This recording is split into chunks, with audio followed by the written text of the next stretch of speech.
O que há entre o exato e o humano? Entre o fato e o plano? Tem gente que pensa no tempo apenas como o tempo do relógio. Um tempo desatento, chamado de exato, externo, até matemático, por ser considerado independente de qualquer um. Nos relógios de João e de Maria, 1 hora dura exatamente a mesma coisa. Já para ele e para ela, duvido. O tempo sentido não é o tempo do relógio. Quem já ficou de férias sabe.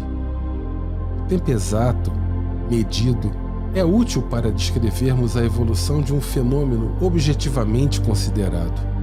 É um atributo restrito que brota da relação quantificada entre o fenômeno observado e aquele que se dá no relógio. Diante dele, nosso papel é coadjuvante. Somos observadores, os seres controlados, apesar de acharmos que somos nós que estamos no controle. É parte da nossa arrogância, que se revela quando identificamos o mundo real com o mundo observável e descritível. Nem todos os fenômenos da vida são passíveis de serem descritos objetivamente. Em muitos, o tempo do relógio é incapaz de nos ajudar a descrever qualquer coisa. Que empatia poderia haver na afirmação de que Maria sofreu por apenas 10 minutos, quando ela diz ter sentido tamanho sofrimento por horas a fio? Todo tempo sentido traz um lugar de fala e outro de escuta. É um tempo de identidade e humildade que exige brio. Algo semelhante acontece com a matemática. A chamam de ciência exata e externa justamente por a perceberem como um corpo de conhecimento que independe de qualquer um. Talvez analogias com o tempo sentido possam propor reflexões sobre a matemática em outros termos. Matemáticos costumam dispor o tempo em uma reta, representam um momento por um ponto e consideram o passado como tudo que está à esquerda dele e o futuro como tudo que está à direita. Nessa percepção, o presente é um corte que separa o antes e o depois.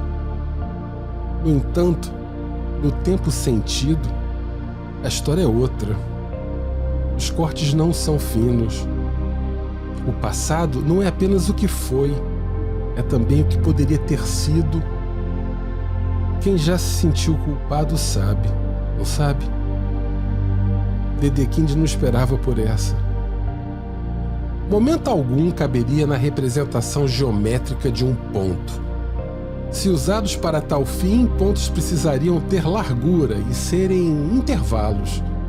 Nessa perspectiva, o contínuo da reta temporal é o sentimento, e momento é uma substantivação que dele emerge, uma imagem capturada pelo diafragma de uma câmera sensível, que se abre pelo tempo pensado e é colorida pela experiência vivida.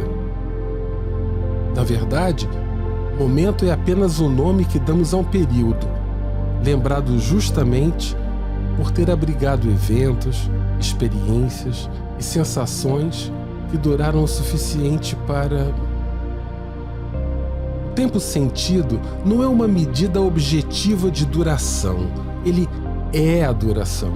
Uma duração vivida, interpretada, que não se organiza de modo linear, nem é sequer ordenável. O tempo humano, sentido, e o tempo exato, medido, seriam identificáveis diante do esvaziamento de toda a humanidade, peculiar aos exercícios de irrealidade ou de morte. O formalismo estruturalista propôs essa identificação na matemática. Ora, da mesma forma que o tempo não é apenas o tempo exato, a música não é apenas a sua partitura, nem tampouco a matemática é apenas a sua representação formal. Exato e humano não se opõem, se abraçam. O humano é um estado inevitável, Já exato é uma intenção em disputa, sujeita às contingências e desejos sócio-históricos e culturais. A oposição entre exato e humano mantém a matemática na periferia mais marginal das questões que atravessam as esferas individuais e socioculturais. Dificulta a construção de consenso sobre uma ética planetária para a ciência. Por sinal, ciências classificadas como exatas apenas por defenderem a objetividade como oposição à subjetividade humana se tornam inumanas e acabam sendo encaminhadas ou divulgadas como meras ferramentas tecnológicas úteis à geração de riquezas. Afinal, o que há entre o exato e o humano? Entre o fato e o plano? Há apenas o real, a duração chamada vida, a complexidade, a chama da vida que dura, o desejo, e a vida dura que nos chama.